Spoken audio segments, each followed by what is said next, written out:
Hello and welcome to Press F to Discuss, a podcast where we play video games and then talk about them for way too long.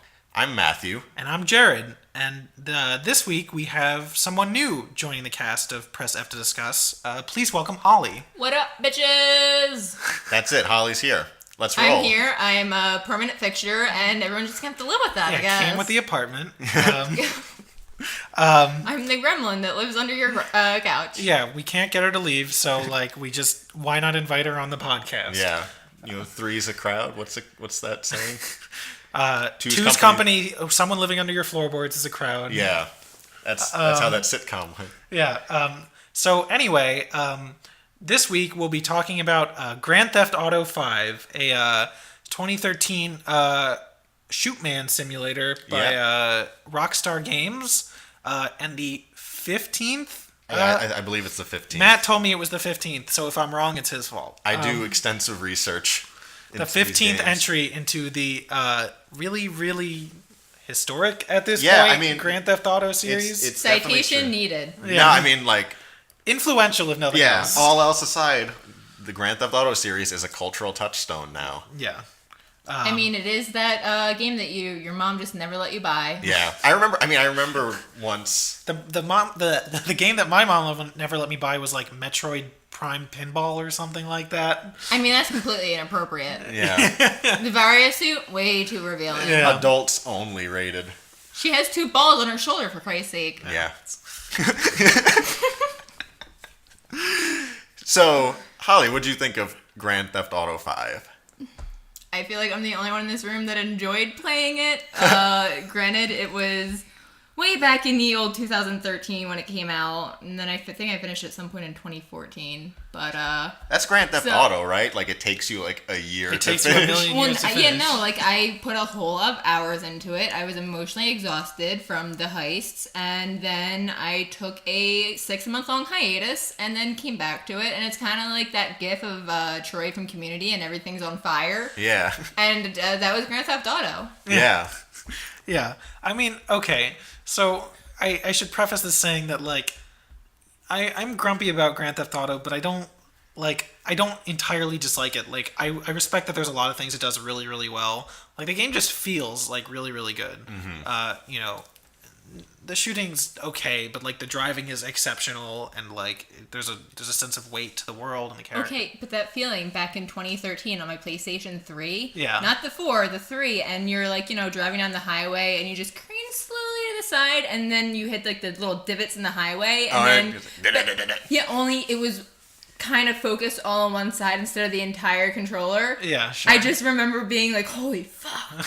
Yeah, I mean, a lot of care went into the game, and especially you can definitely see that with like the re-release when they ported it over to first person. Like that didn't just involve like changing the camera, that required whole new animations and textures and stuff. Like the people at Rockstar like really care about Grand Theft Auto. I mean, they even added like of course more fauna, but animals. Like I got the re-release on PS4, got it to play online, didn't really touch the story mode, and I'm just going around playing as Franklin, and holy shit, there's a cat. Like, what? Yeah. I'm just kind of, like, following around, like, oh my god, this is a thing. Yeah, it's a very... Los Santos is, like, an incredibly vibrant world that they've...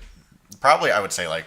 I mean, I guess, naturally, the best that they've accomplished simply because of where technology is, but, I mean, it's really crazy to see the advances from, like, Grand Theft Auto 3. Right.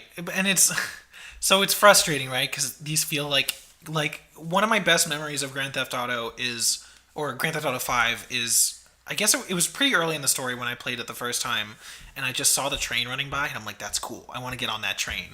So, like, at this point I was refusing to look at the map because, like, I didn't want to, like, get a sense of how big the world was. So I, like, was chasing this train, and I, like, ramped onto it and just rode it for a while until I, like, bailed out in like the desert, I think, and I had no understanding of the world at this point. I forget the direction the train goes. Did you go through like the forested area, like the woodlands? Yeah, and then it passes through to the desert, and like that's so far removed from like the city, and it's like that was so cool just to be somewhere else. Yeah, and like that's great. Like that's it's full of all of these really like detailed in function, or these high detailed functions that all intersect like places actually that very feel naturally. like places. Yeah.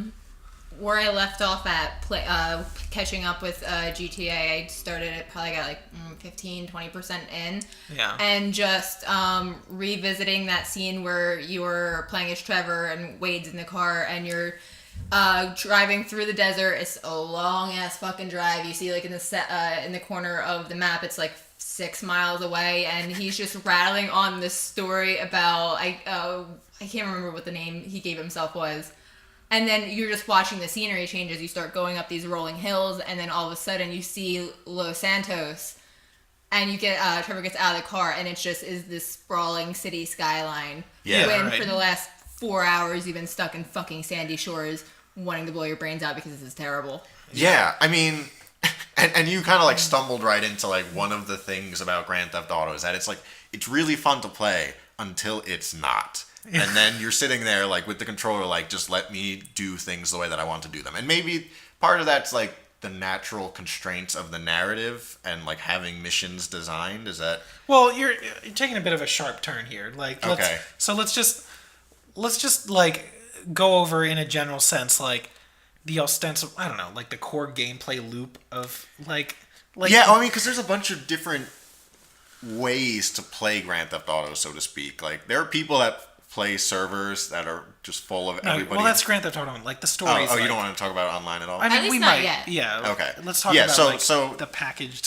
So there's the narrative, which is, I don't know, it's like 40, 50 hours, I want to say. Yeah, I think it's a game where the care in the design is at war with the lack of care in the narrative. Yeah. That's my short version. Like, Yeah. Yeah, I think that's. I mean, the story is like really not cohesive about what the hell it's trying to tell, but at the same time, when I'm playing Grand Theft Auto, I'm not looking for like, you know, a masterwork. I'm looking to play a dumpster fire. Well, And sorry, go ahead. well, so I agree to some extent, but also, so for context, when I was playing this game for the first time, I was talking with a friend who'd already beat it and who really liked it. And he was showing me like, oh, like, you know, just, you know, it's not supposed to be like a critical masterwork or whatever. Just like play it and have a good time. And so like stuff had frustrated me, but I was trying to like set it back and like just enjoy the game. And it feels so often like you try and like separate yourself from the dumb crap the story pulls, and then it like drags you back in. Yeah. Like I remember the point for me was like, you know, I settled in around midway through the game. I'm like, okay, I'm just gonna like enjoy it, whatever. And then there's the point where not Franklin or Trevor, Michael, where when Michael like grabs that dude, When Tony Soprano chases down that TV show host and like Oh, man. like beats him up in front of his daughter, and then like Well, he didn't beat him up in front of... I literally just played this scene, and I actually kind of enjoyed it. What happens is... Tracy's his daughter, yeah. She's like dancing for fake Ryan Seacrest, Laszlo. right, yeah. Ends up taking up her underwear while she's like humping the judge's table or whatever, and then Laszlo runs off, and then you chase after him in a 18-wheeler. No, not that one. The one at the end where the multiple Laszlo interactions. yeah, at the end where Laszlo is like At the tattoo parlor? yeah, at the tattoo parlor. Oh, and you have to do the dick? Yeah. Yeah. And that's the one. It's like this is ostensibly when Michael's getting his family back because he's a changed man, except he hasn't changed in any way. So it's like, oh boy, I get to tattoo a dick on this guy. Like this isn't fun. Yeah, it's just held back by how like sophomoric it can be. Like that's a very pretentious way of putting it, but like, do I really like? Is that the best that we can do? Well, okay, so it's fine to like have that like crude humor or whatever, but you can't do that and also ask me to respect like the narrative of your characters. Like you can't do both. Like, I mean, I never went in trying to respect it. That's where, like, well, you can even say, like, I'm trying to sit back and just enjoy the game. Me, I'm, like, already, when I play it, I'm already in a mood where, like, I really am not looking for anything that's all that deep. I'm drawing a fucking dick on this guy's chest, and I'm just laughing at how stupid this game is, and that's what I'm deriving enjoyment out of. The fact that this game is so stupid and mindless. Yeah, and so I think Once Upon a Time that worked. Like, that worked in I think, the GTA 3 era when, like, this was just, like, the game was, like, very not serious, but, like, especially following 4, Rockstar is, like, taking the series in a much darker direction. Not to the point where, it's, like, really gruesome, but, like, I mean, you can tell that they want to, like, treat it more seriously. Like, they're putting more effort into the artistic side of this in terms of, like, narrative development and stuff. Like, your character... You have, like, characters that ostensibly are experiencing, like, narrative arcs and stuff. And there's, like... Theoretically, it's, like, a deconstruction of violence and capitalism or whatever. And it's just these two insoluble parts that are, like... At war with each other. Yeah, right. I'm trying to think of what I was going to say, because I was definitely going to cut in and say something. Well, I'll just say that, like, it's just, it's frustrating to me, like, okay, so, I've been told this is a weird issue before, and, like, thinking about it more, it doesn't feel like it should be a weird issue, but, like, I have increasingly had a problem with, like, lots of murder in games for no reason with no context. Like, everyone, there's a lot of, like, oh, it's just a game, like, but, like, I don't know. That's part of the nature of open world games where you're running around, like, mowing people down, whatever, and, like, that just happens. But then, like, within the context of the story, like, the fact that your introduction to Trevor is him, like, bashing a dude's brains in cold blood and then picking a bit of brain off the boot, and it's like, oh boy, I like this character now. Like, yeah, I mean, isn't Trevor so crazy? I mean, honestly, I really did love Trevor, if only because he is pretty much the embodiment of how everyone has pretty much seen GTA, like how you see it in the media. He is like the mindless murder. He's the GTA player you are in the dark, kind of. So, is that, like, trying to have its cake and eat it too, where it's like we're, like, lampshading the wish fulfillment and the violent excesses of Grand Theft Auto by having a character that exhibits excessive lampshade or excessive violence and wish fulfillment? Like I guess I'm just trying to, like, tease out an actual ideology behind including a character like Trevor. Like, doesn't it just reinforce the idea that this is what Grand Theft Auto is, and as a result kind of hold it back from maturing? Right. So, okay. So here's my perspective on this, and let me know if you disagree, I guess. I think half the time the game is trying to, like, indict Trevor for the way he behaves. Like, there's a certain amount of, like, you're not supposed to like doing it, but also you're supposed to find him funny and, like, a slightly unstable buddy, but, like, a good guy or something like that. And, in the end, the best choice is to not kill him and let everyone walk away. And I don't know, it feels like it doesn't commit. Like, if you want to, have that narrative about a dude who relentlessly murders random people, like, fine, but you gotta commit to it. Like, you can't... What I'm trying to, like, remember at a point when they actually tried to make him redeemable. There's like stuff with, like, his, like, you get some background with his mother. There's his romance with Mrs. Madrazo. Yeah, that's supposed to be like they're supposed to be funny, and they're not like, oh, like, take Trevor really seriously, but they're supposed to, like, the scene add where to these characters. See the scene where you find out that he's kidnapped Mrs. Madrazo, and he's like, what, I'm not a monster or anything, and, like, Michael just throws his hands up. I forget exactly what happens, but, like, honestly, that was probably one of the funniest moments in the game for me. Well, right, and so that's, I mean, the fact that you responded positively to Trevor, I don't think that, like, reflects negatively on it. And, I guess we should even preface this a little bit by saying, like, we don't think violence in video games makes people violent. We don't think it, like, desensitizes you to violence. That's not the argument that we're making. Whenever we're talking about a video game, whenever we criticize a video game, whenever judging the people who enjoy it, we're just like... Or even really, like, making extensive comments on its, like, social impact. As much as, like, what is the narrative philosophy Yeah, sure. Just how it's constructed and how well that works. Like, yeah. So on that note, do you guys think that Rockstar wrote Trevor and wanted the player to like him or dislike him, or like a mix? Probably a mix. Like, probably there's moments where, like, you know, he is almost loving of Michael's kids, like that right, he's weird very protective. uncle. Yeah. But also, like, in the same time, he's, you know, going to murder someone. So there's kind of like a mix of, oh, okay, he's kind of, oh shit, no, he's not. He's fucking nuts. I feel like it's a mix. Right. I guess this is the problem, like, where GTA's fundamental premise kind of falls apart a bit, because, like, the amount of, like, murder that you're supposed to, like, think is... Right, so ostensibly you're supposed to feel, like, ambivalent about him, but, like, the things he does are so, like, vile that it's really hard for, like, the whimsical whatever to, like, counterbalance that. Yeah, and I mean, and that's, like, kind of... People respond really well to Trevor generally. I mean, not only is, like, the good ending where you save everybody considered by fans the canon ending, but Trevor is generally regarded as one of the best, if not the best, characters in GTA history. And I think that's because they lean in so heavy on who he is. Uh-huh.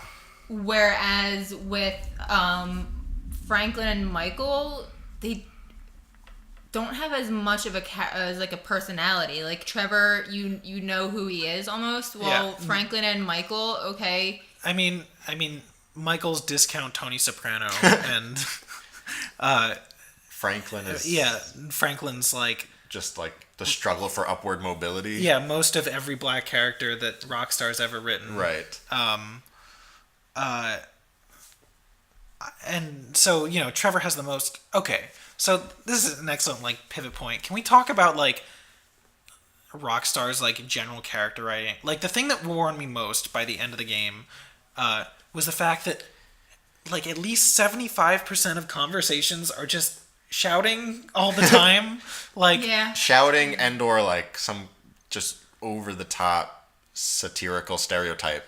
And it's I don't know. Like, I think what really seals it in for me is, like, when you're driving and there's a billboard you see and it says, "Smell like a bitch." And I'm like, that is, like, Grand Theft Auto's mindset, right? It's like, there's no subtlety.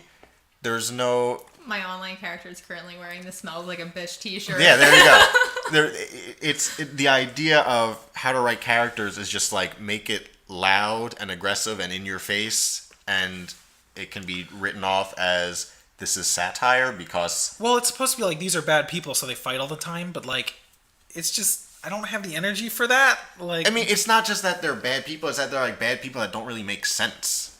Like, they're bad people who pretend to love each other sometimes and, like, don't really care that somebody murdered somebody, or they forget about, you know, betrayal. Like, Trevor and Michael definitely right, yeah. fell in and out of love with each other a bunch of times. So it's not just that they're over the top, it's that they're over the top and they don't really, like, actually cohere. Right, yeah. I don't know. So, overall, Holly, would you say that you enjoyed, like, what are your feelings on the narrative? We've been complaining a lot. Like, That's what I do best. Like I said, I played it over a series of months. So it was not like I sat down and, you know, ingested the entire quote-unquote story all at once. sure. To me, it was kind of the background noise and justification for going from point A to point B to point C. Sure. The sequence of events with, you know, GTA-flavored humor. Right. Scattered I think haphazardly. Well, I think that might actually go. be, like, a good thing, because one of the frustrating things is how disconnected everything is. Like, there's a...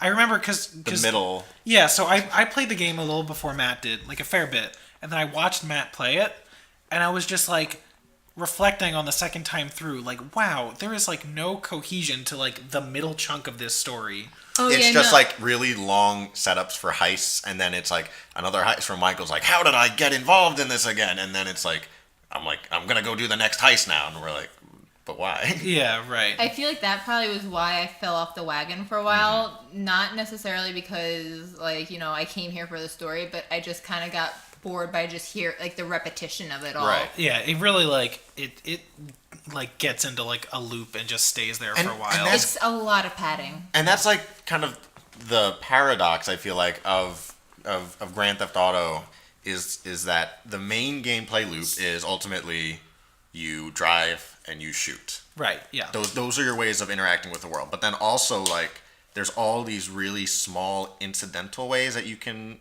interact with the world as well, but they're so incidental that they're, like, throwaway and they ultimately distract. Yeah, they feel like you're wasting your time. You know, I think I have this written down in a notebook that I want to talk about it. That I remember in the beginning of the game, you're, like, playing as Michael and, visit the shrink and answer questions. I never, like, maybe a couple times I visited the shrink during the game. I went to the shrink a lot because I wanted to, like, get more annoyed at how the game portrays, like, helping people with mental illness. Yeah, whereas I was just like, I just want to shoot more people, please. I just want to machete more people in the back of the skull, please. Right, well, this is the thing, right? Like, okay, so tossing the story aside, like, the you know, gameplay mechanics are pretty solid or whatever, and then they, like, make you do, like, obnoxious bullshit to, like, get there, like...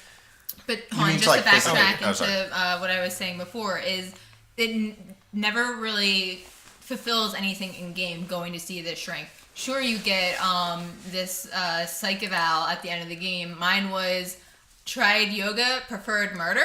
Yeah. Which, you know, that's pretty much me. So I was like, okay, that's pretty spot on. But then there's also things like you're playing as Franklin and you're checking your email and your heart surgeon ex-girlfriend emails you and you can choose different ways to respond. And then you do that a couple times and it never presents itself ever again as a gameplay feature, mechanic, whatever the hell you would describe that as. Right, yeah. There's not really any commitment to, like, these there's surface level attempts to deepen these characters, but they don't pay off in any way, so it's like... And there are, like, deeper attempts to, like, fill the world with all this inconsequential stuff, like the stock market and... Oh, yeah, like, the stock market is terrible. Like, but I mean, but the thing is whether or not... I mean, you mean, is it terrible mechanically, or, like, is it terrible as a...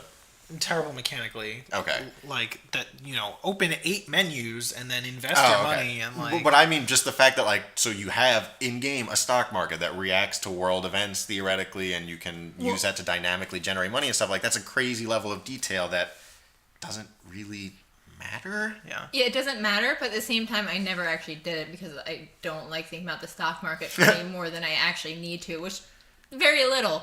But the mission where you have to go on a series of assassinations for Lester, the chain of assassinations that never fucking ends. Yeah. They're all for different, like, pharmaceutical companies or whatever. So the way that you do it, however, is, like, you invest a lot of money in their competitors or whatever, assassinate, and then sell all of your stock. I thought that was interesting. Yeah, I never had the, you know, care to... So to actually, like, get into it. Yeah, I mean, and that's kind of what I mean is, like, you have this system there that requires, you know, some amount of effort, obviously, on the development side.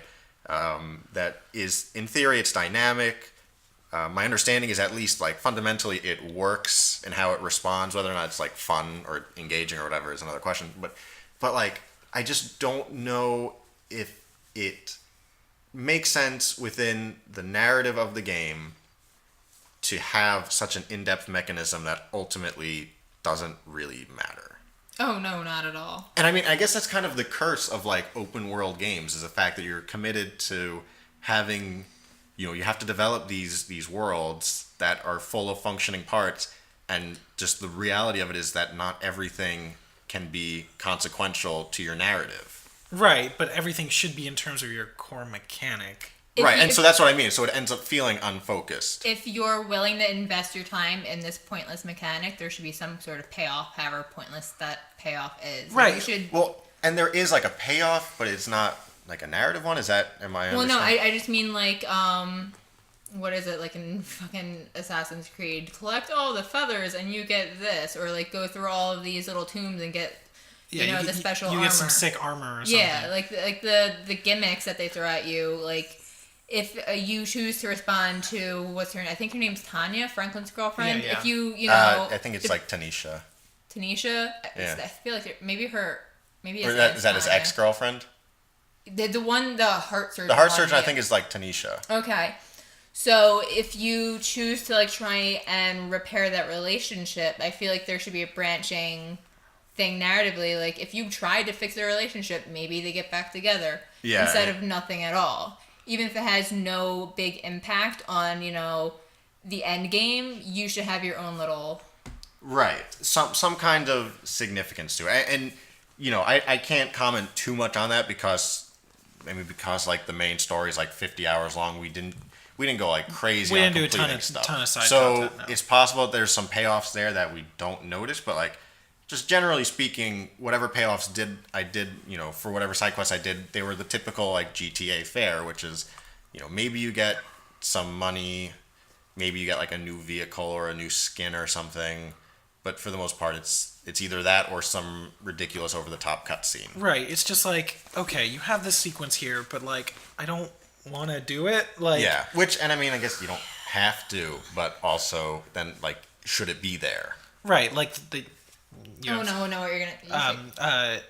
Like the yoga scene or like the friggin' crane game scene, and it's playing tennis. Yeah, and I feel like the yoga scene I can kind of salvage a little bit in that you're supposed to be as annoyed as Michael is in that moment. Like he doesn't be fucking do it. He wants to do this probably less than you do at this point. Pulls the funny games on you. So like I feel like the game kind of plays into your own emotions. Like it knows that it's being tedious and annoying. But then there's stuff like the first plane mission as Trevor, and you have to race Ron or whatever. And I had to do that thing. I don't know how many times. Oh the yeah, landing gear. Landing the airplane was impossible. And then I don't know if this was in the original game, but I found out, at least in the remaster, you can skip stuff. Yeah, if you in the remaster they added the skip option. But no, I was stuck piloting that fucking plane for like 3 hours, and I wanted to kill myself. Yeah, you get used to hearing like the wasted like noise or like mockingly like repeating their lines as they're like saying it. Yeah. Oh yeah, the fact that there's no like. Well, there are some. I was looking at some gameplay, and like sometimes there are variations to lines, but most of the time you're right. It's a single script that you hear over and over a lot. Yeah. So I mean, I guess I feel like we're kind of doing like a wide shot here, but the general gist of what I feel, Jared and I feel, and I think Holly, you agree to a degree, is that there are so many elements in Grand Theft Auto that it struggles to pull them all together in a meaningful way, particularly in a narrative sense, but also just generally in a gameplay sense, where you feel like you have this core gameplay loop of driving and shooting that's padded out by a bunch of other like kind of annoying mini games. Right. Yeah. It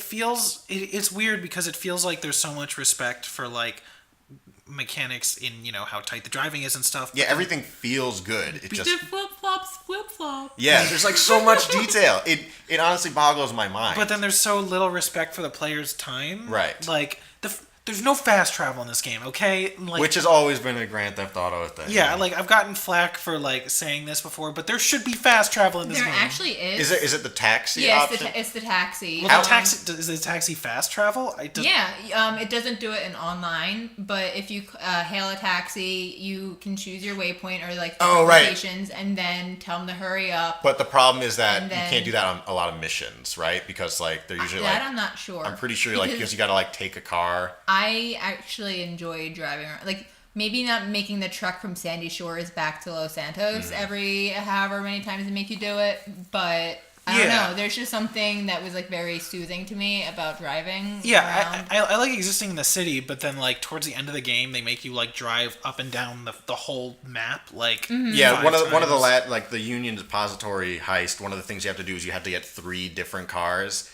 that are spread around the city and. And anytime they had you chase a fucking vehicle, I wanted to throw. Oh yeah, any kind of chase. I've never liked chase sequences on vehicle. and I'm just like sitting there, and your GPS doesn't even have directions, so Jared had to like pull up the wiki and look at where the map icon was, and then we had to cross-reference that with the map, and I was just like, no, you get images of where they are, and you have to like figure out where it is. Yeah. And the thing is like, okay, you open up a map and you set the waypoint where the vehicle is. Spoiler alert, they're driving down the highway at 70 miles per hour, so by the time you get there, if it's like a moving target, and you just have no way of anticipating which way they're going, just what direction they are on your map. Yeah, there's just like a simultaneous sensation of, for a game that is so dedicated to like, you can do whatever you want. Sometimes I was sitting there and just feeling like, I don't want to play this way. Yeah, so there seems to be this like thing with open world games where you should be able to do like anything you can think of. Mm-hmm. I don't want to do anything I can think of in an open world game. Like, I mean, Grand Theft Auto lets me do just that, and like I said, I just machete people in the back of the head. Yeah, I would just go into the underpass where there's a crowd of people, and I'll just kill them all. I mean, you can do that in Philadelphia. Jesus Christ. It's ill-advised, and you'll get the police after you. I will not confirm or deny whether or not I have actually done that or not, but great stress relief. Yeah. So what do you think about... Like, the most I've enjoyed existing in the world of Grand Theft Auto is in GTA Online, where I don't have to run all over and, like, do stuff. The only thing you're doing in GTA Online is running and shooting. Like, driving and running and shooting. That's it. And, like, that's the stuff I enjoy the most, just, like, existing in that world. You know, I don't want to do anything. I want to do those things that you worked really hard on. Like, that's it. So is the solution just don't play the narrative? No. Should that be the solution? Should we have to like not play the main story of the game? The solution is to get rid of all the fucking padding. Well, right. But I mean, as consumers, as players of the game. I don't think it's advisable to recommend some like broken approach to a game. Yeah. Like, that just, I mean, you can do it, but it's just, we shouldn't have to. Yeah. And a bunch of people really like this game. So like, either, I guess we're missing something, but like... I think we look for things in the Grand Theft Auto series that I don't think the Grand Theft Auto series is interested in providing. Yeah, no, that was at some point what I was going to say, where the two of you were like, you know, they're trying to, you know, tell a story, and I'm just kind of like, they're really not, and it's kind of apparent that they're not. I feel like they're trying to appease people like you guys who are like looking for more, but at the same time, Grand Theft Auto really is not known for its in-depth. It's Murder Hobo Simulator 2013. 2013. Yeah, I guess it's just stuff like the fact that Michael's narrative is just straight up like The Sopranos. Like, yeah, well, and that's like a thing that Grand Theft Auto has always done a little bit of, but it's like especially noticeable here. This is just basically like The Sopranos meets Heat with like Tarantino's sense of dialogue style. Well, Tarantino imitator sense of dialogue. Right. And it's very much a pastiche of other better narratives. So, do you think the narrative is just something you're supposed to basically brush off and like... I completely like tuned out Michael's storyline as I was playing him. I was like, in the scenes where he was maybe interacting with Franklin and developing a relationship with him, but... or when he's, talking to Trevor about, trying to hide the fact that he pretty much sold them under the river, Brad's dead. I was interested in how he interacted with the other characters, not him. Right.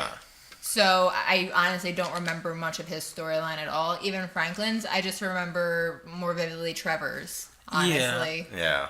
I think it's just stuff like, so like the opening scene and then... basically everything with that core narrative, I think, feels like it's trying for something more serious than it's capable of. Like that. And not in the way of, like, it's a lofty goal that it's exceeding its reach. It's like, you could have achieved this, you just fundamentally didn't understand or want to do that. Right. Like, so there's 3 endings, right? Like, I mean, spoiler alert, I guess, but we're a spoiler cast. We're a spoiler cast. We already gave that warning. It's in the description. It's in some description. It's in all of the. Was that like on the list of like title ideas you guys had? No, I've just been putting in all of our descriptions. Like, we are a spoiler heavy cast, so be aware. But I mean, we're talking about Grand Theft Auto 5, like literally 4 years after it came out. Yeah. So I figure most, the world is safe. So like, I think the ending is an interesting demonstration of like this dichotomy we're experiencing. Mm-hmm. So there's 3 endings, right? There's you kill Michael, you kill Trevor, or you save everyone. And I think both the kill Michael and kill Trevor ending feel like that the game reaching for that serious narrative. They want to give you the illusion of choice. Right, yeah. And you can make those choices, like, you can opt to kill them, and it's played really dark and really serious. Like, I really like Michael's ending. Yeah, like when you meet up with Michael and he's like just found out his daughter got into college, which is more respect than they've ever given his daughter the entire fucking game. Yeah, his daughter is absolutely like the most fundamental stereotype of like a blonde bimbo that like I have ever seen. But anyway, the point being, like, it's this like really unpleasant car chase like ending in this bit where you get a choice to save him or not, but like if you try and save him, he lets go of your hand and kills himself. Yeah. And like it's played really dark and serious. Or if you kill Trevor and like I remember a little bit of his ending. I don't remember Michael's, but isn't it like there's like an oil tanker and he crashes his car and oil starts spilling out. And that's right. He gets burned alive. Yeah. Yep. And like I don't know, the most poignant thing about Trevor's ending is how like fundamentally upset he is by the fact not that like you're killing him, but that you're betraying him. Yeah. And it's just like these are really neat bow ties to character arcs that are like these are things that the characters have been struggling with, right? Is like I'm getting my life back in order and my family back in line for Michael, or like I'm learning to trust people that have let me down for Trevor. Yeah. But like they haven't been the ending is good, and then the rest of it, everything before it was like throwing that away. Yeah, like I was resolute to kill Trevor by the end of the game when I played it, and I still felt bad afterwards because like the ending like performs like a normal ending, and that's interesting. But then there's also the Death Wish ending where no one has to suffer any consequences for just like that guy that goes careening into the ocean in the back of that truck. Oh yeah. Yeah. You kill like that ending is literally just like I don't remember who that guy was. He was like the rich guy that kept dicking him over. He was one of the agency guys. Well, that's the thing, right? That's the Grand Theft Auto like story slog in the middle. It's like there are 80 different agencies and a bunch of rich white guys that are like, we're jerks. You have to kill like a billion different people in that ending because like there's a billion different villains, but that's just the ending. Like there's. And again, this is what's regarded by pretty much all fans as like the ending. Yeah, it's almost like, okay, here's our serious ending if you want us to be like a narrative, and then here's the ending for if you everybody lives. Yeah, everything works out perfectly. I think that's the ending that like Rockstar likes, I feel like. Right, yeah. It just I don't know. It just things like that make it hard for me to say like, oh, it's just a it's not trying to be taken seriously. It's whatever because it's just one of those things like you gotta commit or you gotta go all in the other direction, but don't do this half in half out thing. Yeah, but you disagree about the ending, like. I mean, I definitely chose the Everybody Lives, and I went back and I watched. Everybody dies, but. Well, everybody but your characters. Right. Literally, Los Santos is up in flames. Yeah. Naturally, that was the one I chose because I don't know why I liked Michael at the time, but I know I liked Trevor. I'm like, how could you betray either of them? But I know I did like both of their endings. I thought they were pretty solid. Yeah.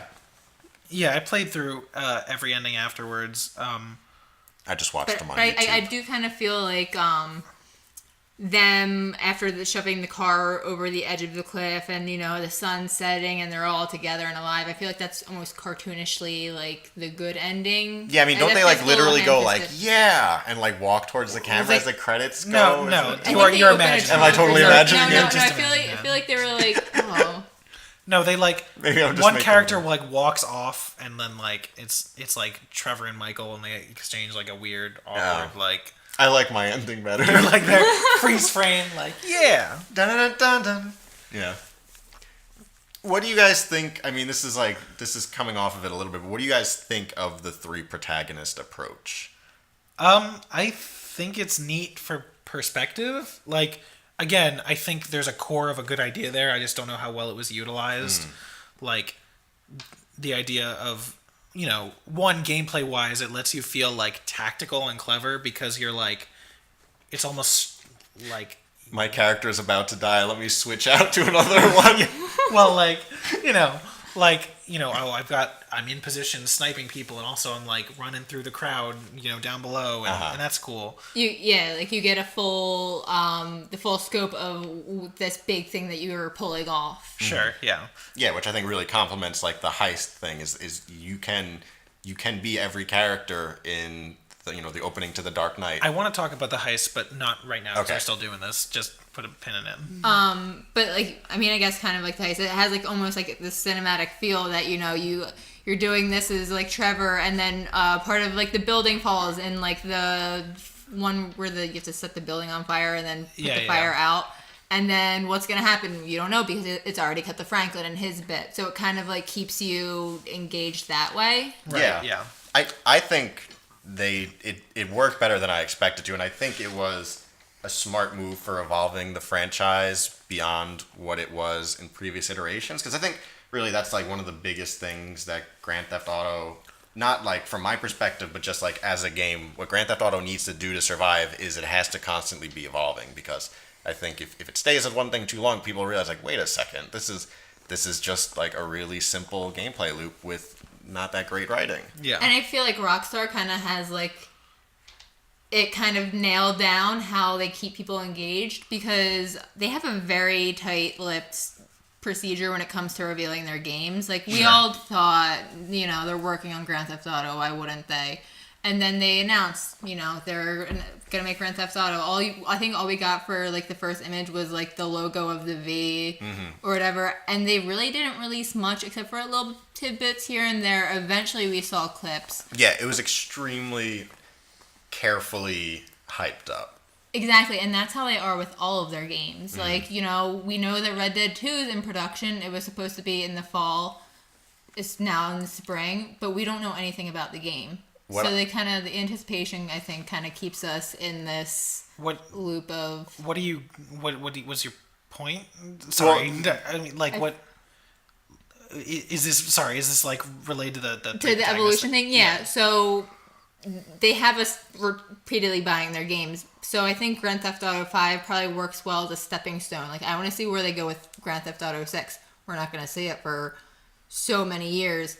Long enough that they're going to be able to make innovations with the technology to keep us engaged. Yeah. Grand Theft Auto 6 will just be you, like, going out on the streets, and it's just real life. It's like the ending of Super Hot, but, like, in a GTA And game. everybody's like, I'm just going to do yoga in my real life now. Yeah, but so I do think it worked better than I expected, and it is an interesting innovation that I think does complement, like, the gameplay. Right. It's also a nice way to like sneak in loading screens and also be able to keep like open worlds fresh by like having when you zoom out and stuff like that. By having you can just hop around. Boom, as it's like, loading, like not loading, but like pulling back the camera and you're just it's loading. Yeah. TikToks. I mean, and it's even worse in online. It is astonishing that the open world is as streamlined as it is. Like, it is. Especially considering it's on last-gen technology, like honestly, that's why like part of me really feels bad whenever I critique this game, because I'm just like, this is such an insane technological feat. And that's kind of like what I was getting at, was because they're so tight-lipped, whatever the hell they show us, we're gonna fawn over because we weren't expecting it. They didn't try and hype it up. There's like 5-6 years between 4 and 5, and leaps and bounds in what games could do in that time period that they were able to blow us away. Yeah, sure. And 5 actually began in development like literally right off of the release of 4. Like, it's been in development, but yeah, like you said, they're extremely secretive. But I'm putting my money down. GTA 6 real life. It's just real life. It's just like they paint like it's GTA 6 now on buildings. I don't know. Rockstar doesn't really strike me as the type to go survival horror. Yeah. So I don't know. Is Grand Theft Auto a dystopia? Oh yeah, okay. So can I talk about Heist now? Let's talk about heists. So Heat the game. Yeah, the heists were like, I think, kind of capture my frustrations with Grand Theft Auto's like core gameplay loop. I thought Laszlo did. When you tattoo the that too. Well, in different ways, but less narratively and more like, the mechanics of what does GTA boil down yeah, to. the illusion of like the big open world choice. Like they keep the game is filled with like these choices of like, oh, you want like the first heist is great because you get to choose between like going in loud and like holding the place up and escaping the cops, or and like it's the first time you're doing it, so it's amazing. Yeah, or you can go quiet, which is what I did, where you like knock everyone out, and that's great. Like you feel so like clever, like when you're sneaking in and it's still like really tense and stuff. Yeah, and it's great, and it feels really rewarding, and like you got to like choose your own thing and be clever, and then it feels like they want to take that away from you to some to like an almost comical degree in like later missions, like the one where you were just talking about, the one where you break into a burning parachute building. in or like a mop. Yeah, you break into a burning building and like you're trying to escape with. Well, is the building burning? Yeah, the building is burning. I don't know if you did that version. But... Oh, I might have done. Yeah, one of them is inside as a janitor and they start the fire. Everyone else comes rushing in disguised as the firefighters. I see. Right. Oh yeah, I parachuted in. Yeah, and then like people start like that feels like it's going to be another like sneak away, clever like make an escape, but then people are like shooting at you while you're escaping this burning building, and it's like, what? Fire truck. Yeah, it's like, what are you doing? Like that sequence when you're like in the build, like you haven't even left yet. I think that might have been like where I broke off for a bit. Was like somewhere like I got stuck in a loop where I kept on dying, and I put the game down. Yeah, and then came back, finished it, and then walked outside and looked up at the sky. Felt how small it's just like it's sequences like that where it offers you a choice and then doesn't really offer you a choice. That's just like, what are you doing? Yeah. Or like the final heist where you're stealing like a whole ton of gold or whatever, and you can like swap out the trucks or whatever, and then again it's supposed to feel like quiet, stealthy, like getting away, and then like, oh, but we have to have a ridiculous shootout at the end, like as per obligation. So right, and that's what it is, right? Like it boils down to drive and shoot. Even if there are like these stealth elements, ultimately like this is gonna end in a massive gunfight. Yeah, and I feel like I'm contradicting myself, talking about like not sticking to your core mechanics and complaining about the driving. I think it is, the problem is that they're telling you we are giving you a choice here, and then they're falling back on a core mechanic, but that core mechanic is also constantly being fought against. Yeah. So it's you're contradicting yourself in the sense that the game is contradictory. I feel like that's kind of the case though with any game that presents you with the illusion of choice, even the games that are built entirely on that. Yeah. I.e. Life is Strange, every Telltale game. BioShock. BioShock, Mass It's Effect. called Morton's Fork, just so you know. Like that's the term for... Guy really liked his fork, I guess. Right. There is a degree of that, like how reasonably can you program or simulate these different options realistically, especially when the world is so big. Yeah, and knowing vast. that means like, and it's true, like from a programming standpoint, that means like totally different recording sessions, totally different animations, totally different potentially like gameplay mechanics that you need to develop and hash out. A new set of bugs for each one. Right, but it's just like you don't have to make us feel like there's a choice. Like there's a choice Yeah. if you're not going to actually like give us one that feels substantially different. Like if a shootout is a shootout is a shootout, then like just let us just like make us do the heist. Yeah. Yeah, I understand that. I mean, I think ultimately like I enjoyed the heists. Like I said, they did feel all really like tight and not quite suspenseful, but like everything moved moment to moment really smoothly. But yeah, they also were just like, there comes to a point where I'm just like, I'm tired of shooting people now. Yeah. And then there's like, we got another wave coming in. Like, all right. Right.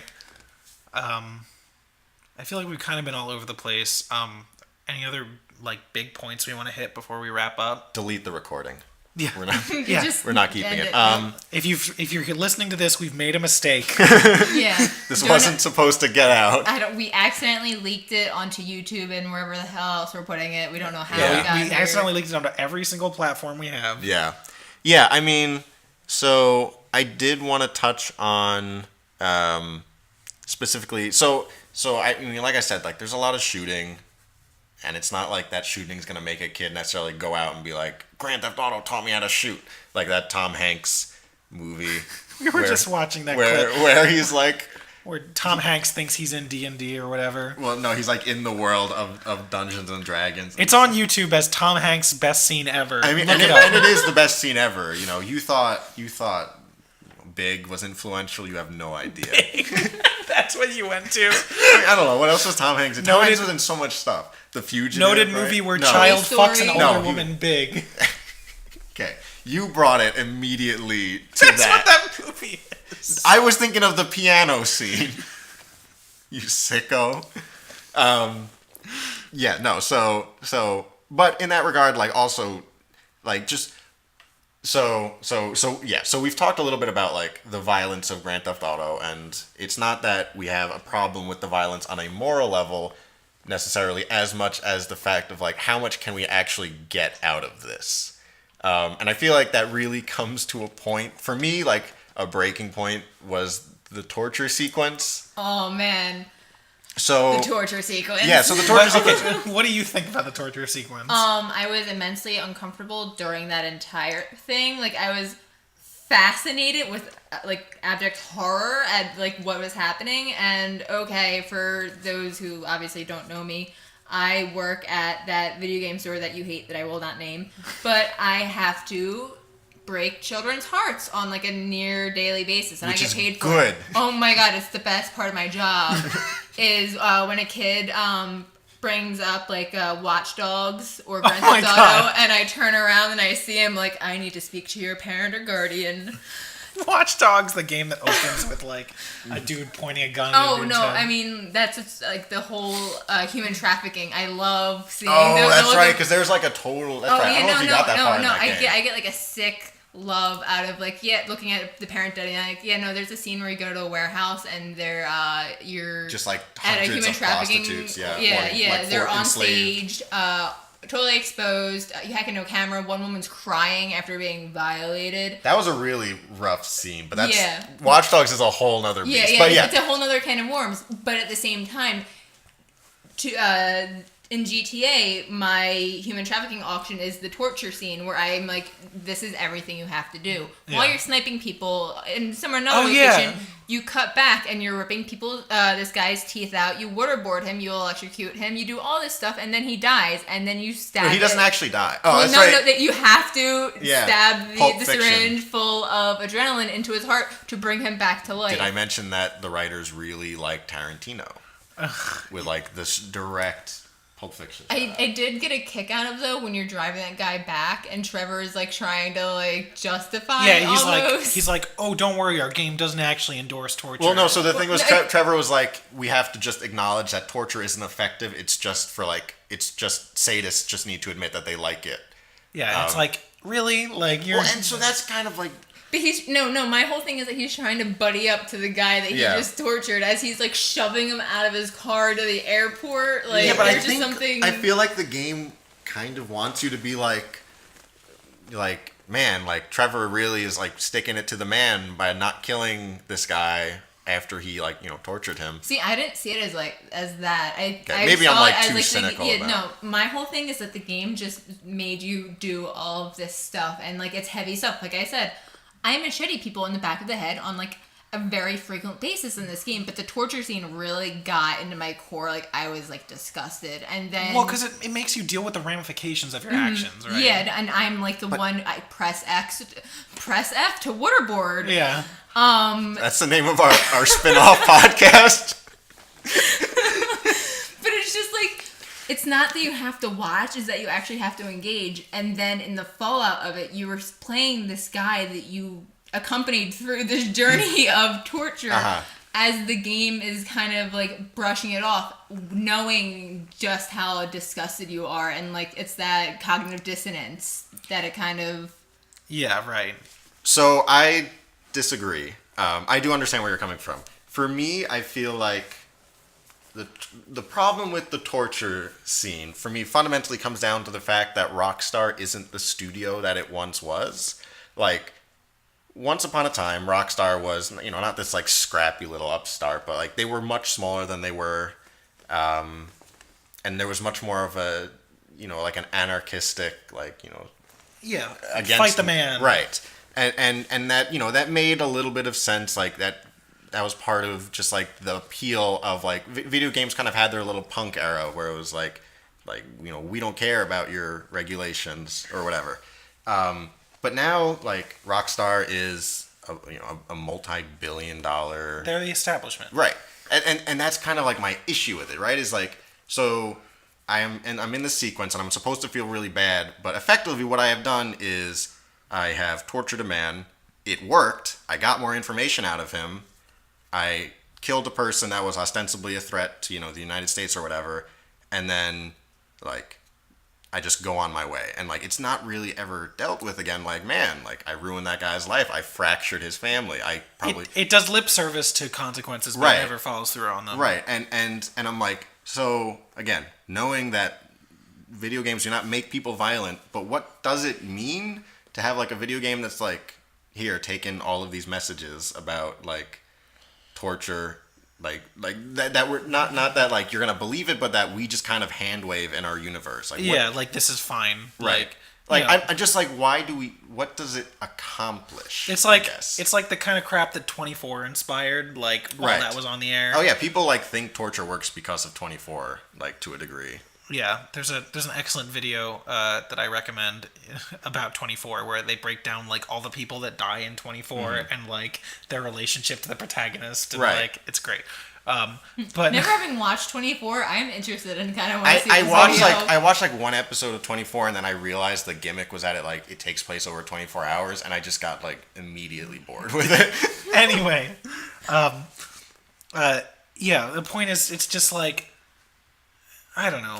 What I mean by this is ultimately, so what is the message that Rockstar is ultimately trying to send? And like I think on the face of it, it's that we've got like, oh, the government is corrupt, the government uses inhumane tactics. Well, but like the thing is like, but it works, and you never have to deal with the fact that it worked and that you did that, like. So I think but even if it's like trying to be escapist and not about anything, I think there are better ways to do it. Like I didn't enjoy. Like I said, I enjoyed. Well, we know what you're into, Holly. So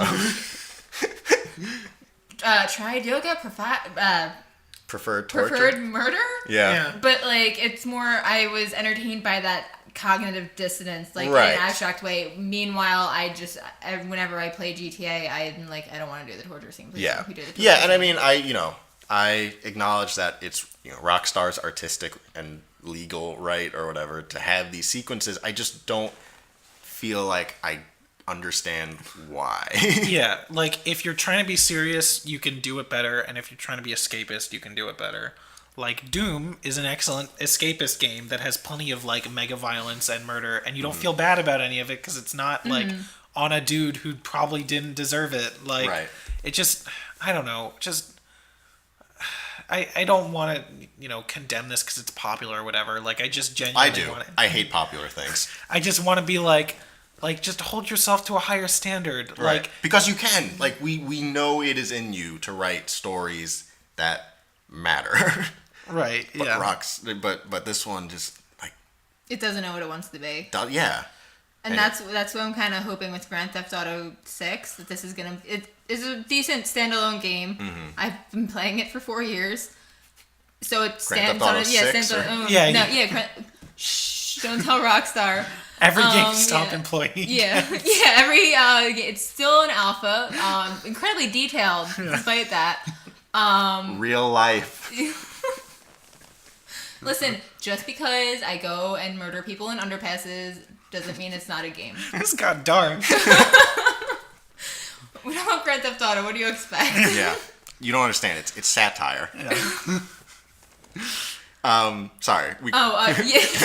I just got so excited. With the idea you've been playing Grand Theft Auto 5 for several years now. Yeah, so I'm really hoping that they've figured out what they want it to be. Like, they take Grand Theft Auto 5, they see what works and see what doesn't, and maybe we'll see one that's narratively stronger, or maybe we'll see one that kind of steps a little bit away from the narrative and focuses more on the game. Just sticking to one or the other. Yeah, I mean, I feel like, it's hard to, I'm not going to try to predict what the future will hold because I'm not smart enough for that, and also you can't do it. But I feel like there should be like upcoming like a watershed kind of moment for Rockstar where we have to like be like, man, like GTA is just still going to be about killing people and stuff. Yeah. And it's like, that's fine, but like, I feel like people are going to get tired of that. Yeah, I think I saw Nick Robinson of Polygon once say, like, I feel like we have to be one GTA game from, like, everyone seeing through the veil or something and realizing that, like, and, you know, or something like that. I mean, look, like, 2016 held enough things that felt like that. So I feel like... Well, I guess that's another thing that I'm looking forward to in GTA is to see the political satire of the Trump era. Oh, Jesus. That's true. I mean, you know... I like, if one thing this presidency has given me is like, oh my god, I can't wait to see how the fuck GTA spends this. What is going to be the overblown, like... stereotypical Trump. Like, how are they going to make this joke into a joke? It was worth the dictatorship. We'll be sitting like in our, you know, like in our like prisons, like, man, GTA this sucks, but at least good. GTA 6 really pulled it down for the satire. All right.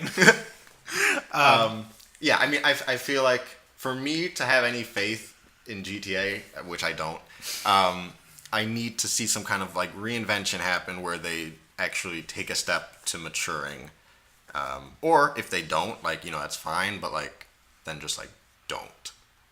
Yeah, go one way. Just stop trying to straddle the line. Yeah. Like, go for broke in one direction or other. Mm-hmm. Find out what the hell you want to convey. Yeah. I guess one, Rockstar, I'm talking directly to you. One thing that I want to see in Grand Theft Auto 6 is do not make me drive another fucking forklift. I swear to God, if I have to slowly beep, beep, beep across a shipyard, I might actually kill myself. Yeah. And my blood will be on your hands, Rockstar. And like, it just, I don't want to have to escape from the police in a garbage truck. Don't make me do this. GTA Online. I was doing, I think it was a heist. It was a setup for a heist, and you have to go... You just fucked it up. Now I have to re-record everything. I dropped the coin. Throw the podcast out. We have to start from the top, guys. I was doing a setup for a heist, and you have to disguise yourselves as like trash men, and you have to go from dumpster to dumpster to get the gear or whatever. And I'm driving this shitty ass fucking garbage truck, and I'm being chased by people who are shooting at me, and as my team is, like, you know, leaving to go get whatever the fuck out of the dumpster, the idea strikes me. I can totally use this as cover. So, like, I'm trying to, like, navigate into this alleyway, only I'm in a gas station. My truck gets stuck in the roof of the gas station. Someone shoots in my general direction. The gas station blows up. Yeah. I blow up. We fail the mission. I turn my PlayStation off. It's immersion gameplay, I guess. All right, I think that's the perfect place to wrap up. Thanks so much for joining us. One last thing. I want to go on record. I don't think yee is slang. I think that was made up. Yeah, okay. I think that's my conspiracy theory for tonight. Okay, great. That's a question to, you know, sit and think on until next week. Yeah, join us next week when we talk about yee-ass haircuts. Yeah. I can hear Lamar's voice. I hate this. Anyway, that'll do it for us here. Join us next week where we'll be playing the video game adaptation of that creepy Folgers commercial. Every morning I like to wake up to the smell of Folgers in my cup. Yeah. Thanks so much. I don't remember if we have an outro. Do do do do do do. Yep, that'll do it.